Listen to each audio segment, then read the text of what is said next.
Alright, hello world.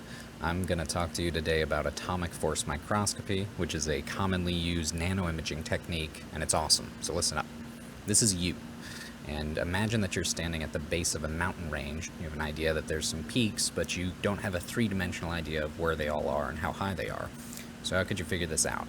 This is still you, and now you're holding a GPS, and you're standing on the surface of Earth, which means you can talk to GPS satellites in space, and they'll tell you exactly where you are with your GPS coordinates being read out in latitude, longitude, and altitude.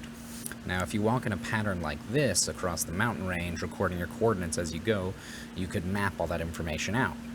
This would give you something called a topographic map, where you could draw lines of similar altitude over a two-dimensional region that is the mountain range. You could use this to find the peaks of the mountain. Okay, so what does this have to do with atomic force microscopy? Well, atomic force microscopy takes the same principle that we just used to look at something that's much too large for us to see and applies it to things that are much too small for us to see, like molecules, which exist on the nanometer scale, which is 1/1000th of a meter.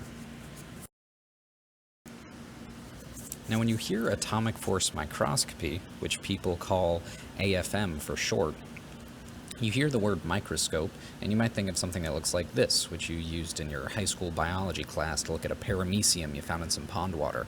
But these techniques are totally different.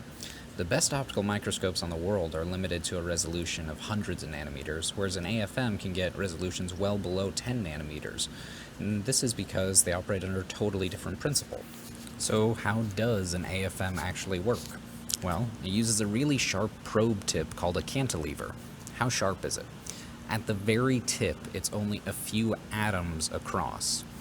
And this tip is scanned along a surface, and it travels up and down, recording the altitude at each height. But how do we know the height, since we don't have GPS satellites to track it as it goes? Lasers.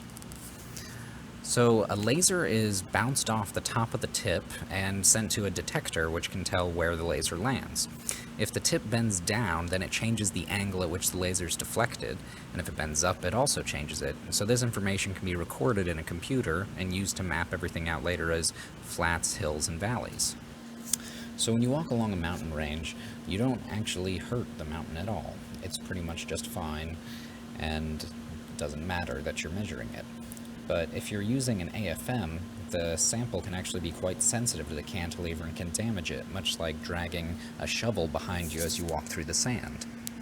One way to minimize damage done to the sample is by tapping mode. Now, this means oscillating the cantilever tip up and down, which can be driven by a piezoelectric motor. You want to oscillate it so that the amplitude of the oscillation is always the same, with the lowest point touching the surface. This is done with a feedback loop, where the tip and sample sends the height of the sample to the laser detector, which will tell the computer how high it is, and the computer will adjust the Z height by using the piezoelectric motor. Now, this is done so that the base of the oscillation is always touching the sample. This is called tapping mode, and in practice, it's going to look something like this.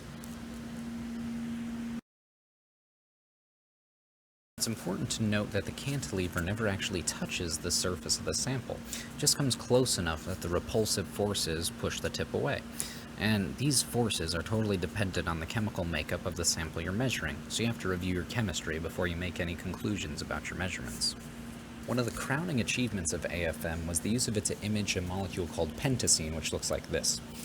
It was done with a cantilever so sharp it was punctuated with a single carbon monoxide molecule. And what's amazing about these images is that you can resolve individual chemical bonds. Plug this into Google Images and you can see for yourself. Alright everyone, that's my short video on how AFM works. I hope this was at least slightly informative, and thanks for watching.